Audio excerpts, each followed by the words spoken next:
Thank you, Lord Provost. There is no change to the order of business. Item 2 on the agenda is declarations of interest. The Councillors' Code requires members to publicly declare any interest in items being discussed at today's meeting. These can be financial or non-financial. Are there any from the Conservative Group? Yes, Councillor Ashford. Lord Provost, I will declare an interest in item 9.6, a financial interest as a member of the Scottish Police Authority, and item 9.16, a financial interest as a registered landlord. SNP Group. Councillor Fullerton first. 9.1, member of Jazz Festival Blues, Jazz and Blues Festival. Thank you. Councillor Kate Campbell.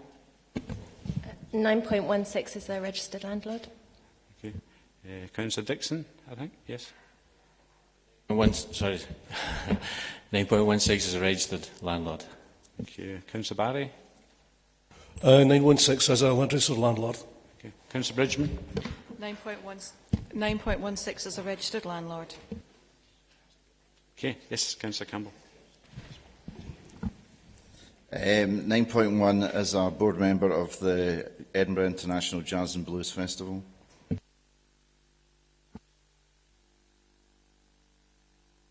Green Group, sorry, yes. Councillor Corbett. 9.16 as an employee of Shelter Scotland. Okay. Yes. 9.16 is a registered landlord. Okay. Okay, Lib Dem, yes. Councillor Lang. 9.3, a non-financial interest as the Council's representative on the Edinburgh Airport Consultative Committee, and also 9.15, non-financial interest as a director of the Law Society, which is a member of the Chamber of Commerce. Okay. Excuse me, Lord Provost. 9.16 as a registered landlord. Thank you, Councillor Richard. Thank you. Final item is a motion by Councillor Kate Campbell on living rent campaign, and a Liberal Democrat amendment has been circulated. A point of order, Lord Provost. Earlier at this meeting, a number of declarations of interest were made with regard to people that were landlords. I assume the only real interest that a landlord could have would be a financial interest, and perhaps you've not allowed sufficient time for members that have so declared to leave.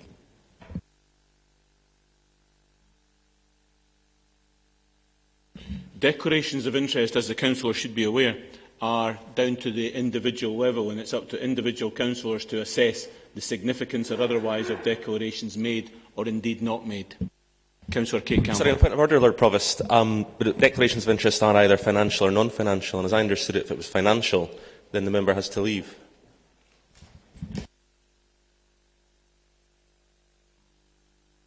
I'm receiving the exact same advice again, Councillor Rust. It's a judgment. Councillor Kate Campbell. Lord Provost, we've just heard from the leader about the behaviour of members in this chamber. It seems to me this is a very unfortunate turn of events. I think I've ruled on that, Councillor Ian Campbell. My apology, well, it's very close. My apologies, Councillor Ian Campbell. I've ruled on that, Councillor Jim Campbell. To confuse things even further, Councillor Kate Campbell to move the motion. Thank you, Lord Provost. As this is motion 16 of 16, you'll be pleased to know I won't be taking my full 5 minutes, although the meeting has gone quicker than I thought it would. I don't think I need to.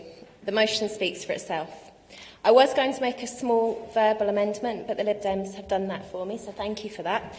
We're happy to accept the amendment and for the report to come to Housing and Economy and the Task Force for proper scrutiny and debate. I wanted to be clear that we are not talking about stopping the legal process during the winter months, only physical evictions. Some concerns have been expressed to me over instances where an eviction is down to serious corroborated antisocial behaviour. This needs to be addressed in the report. But we know that the majority of evictions are down to rent arrears, and we know that over the winter months, rough sleeping is a risk to life. We absolutely must look at all the ways that we can to prevent homelessness, especially at the times that people are at their most vulnerable. Stopping all physical evictions during the winter months does this. I'm delighted to move the motion. To second the motion. Thank you, Lord Provost. I will be brief also. Yes, thank you to the Lib Dems for their addendum, so it can be referred to the Housing and Economy Committee for proper informed discussion and scrutiny. I was at the Welfare Reform Working Group yesterday and we heard more about the Council's preventative work. I mean, we are taking a preventative approach to preventing people getting into arrears in the first place and trying to emphasise and place more resource on that. And in that regard, we are offering personal budgeting advice through our advisors and also working closely with the ETF. So with those remarks, I would like to second the motion. Thank you, Lord Provost.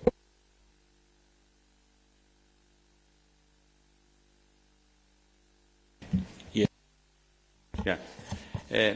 Councillor Campbell, there is an inconsistency as we look at it in terms of your motion and the Liberal Democrat amendment, and that their amendment refers all entirety without any consideration to the committee. So if you want the Council to approve the motion, then the way to do that, I think, would be to refer it to agree the motion and ask that the report called for comes to the Housing and Economy Committee. Would that be a reasonable solution? So if you wish to make that as a verbal amendment, Councillor Kate Campbell. Otherwise, the motion will not be approved or just be referred on. Okay, so to agree that verbal amendment. In which case we may ask you to withdraw that since it's now been incorporated, but you may wish to speak on it, Councillor Aldridge. Thanks very much, Lord Provost. And not for the first time I'm standing between Councillor Work and his lunch, so I know the dangers. However, Lord Provost, yes, I am pleased that the administration is taking on board the principle. I just have some concerns of unintended consequences from the wording of the motion as it is just now, and I think we do need to look in a lot more detail about what we mean by evictions, whether it is only council evictions, but where actually there are other evictions from, say, housing association properties, from the private rented sector, from indeed hostels, which are the most likely to lead to rough sleeping during the winter months. And I hope that we can look at all of those matters in more detail with a discussion at the Housing and Economy Committee. I did not feel it was appropriate for us to take a simple decision at the full Council here without looking at the full consequences. Thanks very much, Lord Provost. So with that, I will withdraw my addendum. Are there any other contributions? Councillor Rose. Lord Provost, this is on a point of order. I'm not clear from the discussion and from what Councillor Aldridge has just said whether, if this motion continues, it is approved. It seems to me that the whole gist of Councillor Aldridge's original motion, which he now may have withdrawn, was to have the full discussion, the substantive discussion of this, and of whether we approve what is in the original motion at the Housing and Economy Committee. So I just seek some clarification on what we're doing just now. As I understand it, Councillor Rose, the motion as printed on the agenda now includes a verbal amendment which will take the outcome of that motion back to Housing and Economy for further debate and scrutiny, at which time it will have the opportunity to address the points raised by Councillor Aldridge, and it was on that basis that Councillor Aldridge withdrew his amendment. Is that a correct understanding of the situation? It would appear to be so. So to be clear, Lord Provost, this motion therefore would be policy of this Council after we have taken that decision that you have just talked us through. Can we just be clear on that? As far as I read the motion is calling for a report. It's not setting a policy. The motion recognises that housing is not a commodity, it's a human right, and calls for a report within one cycle.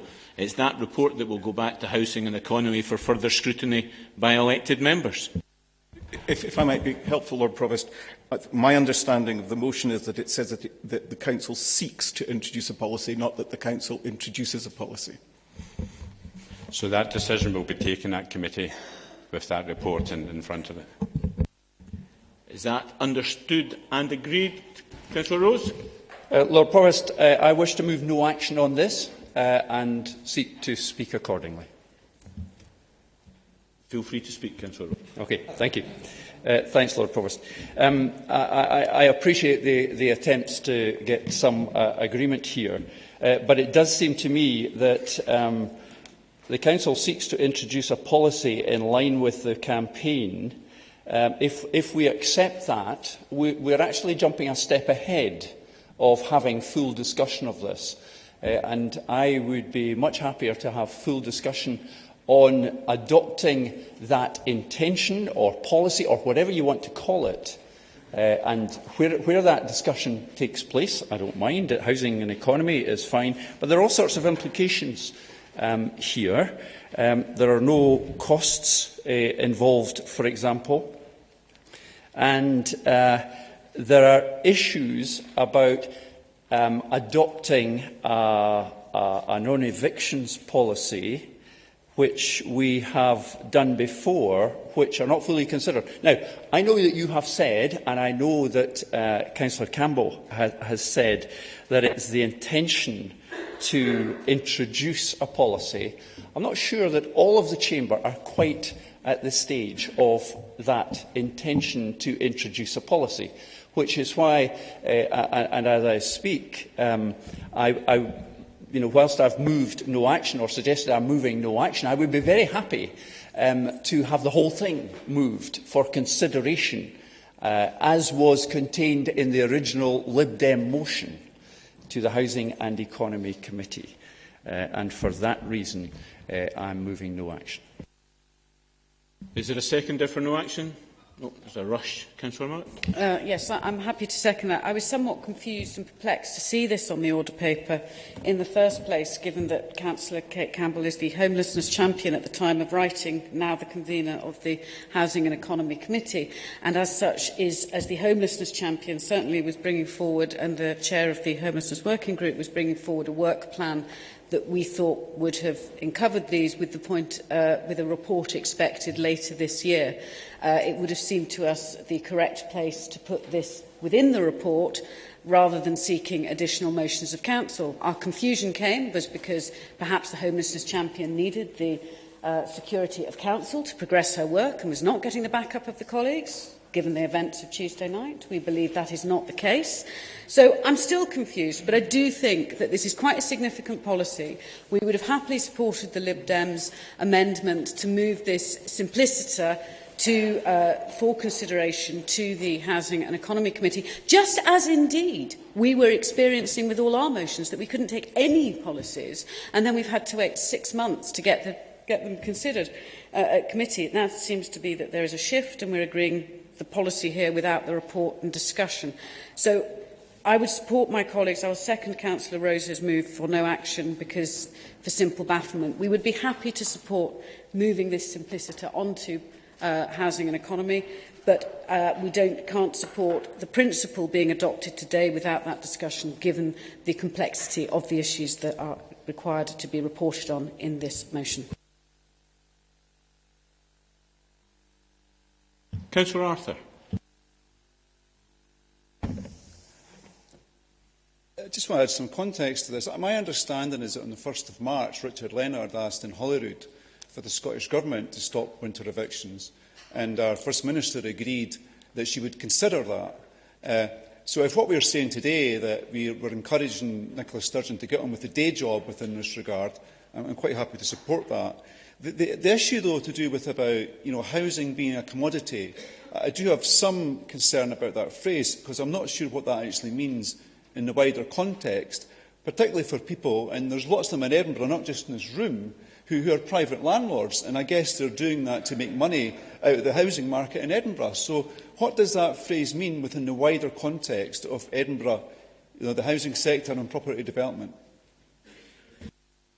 Are there any other contributions? There are no other contributions. Councillor Kate Campbell, right of reply. Thank you, Lord Provost. I'm in some ways quite pleased that I've managed to surprise Councillor Mauer. I thought that would be quite a difficult thing to do. The reason that I've brought this motion is, I think, to make the intention clear that this is the policy direction that we as a council wish to go. I can also assure her that I do have the full backing of my colleagues. and this has been brought up in the Scottish Parliament, and I think it's to make it clear that this council would support a policy change from the Scottish Government in that direction. In answer to Councillor Arthur, the phrase housing the phrase housing is not a commodity means that housing is not a commodity. I think that's fairly obvious. Sorry? Okay. So it was just to say, I think we do have a majority backing across the chamber for this, and I would like to go forward as amended. The division bell will now be rung and the vote will be in 1 minute.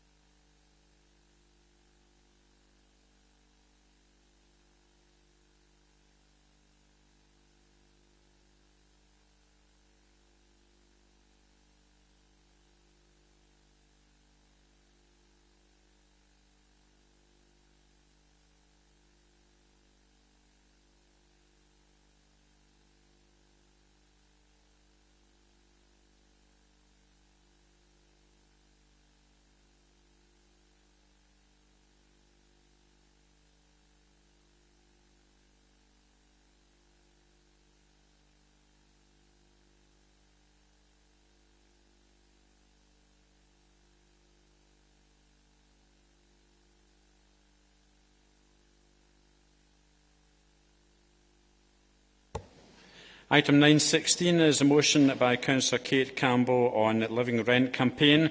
The motion is repeated on the agenda, and this is on the basis that the detailed report called for will be considered by the Housing and Economy Committee and the Homelessness Task Group. The amendment is from the Conservative Group, is for no action, and is moved by Councillor Rose, seconded by Councillor Mouth. Those voting for the Conservative amendment? 16, and for the motion as adjusted? 43. The motion is carried. That brings us to the end of today's council meeting. Thank you all for your attendance and your contributions today.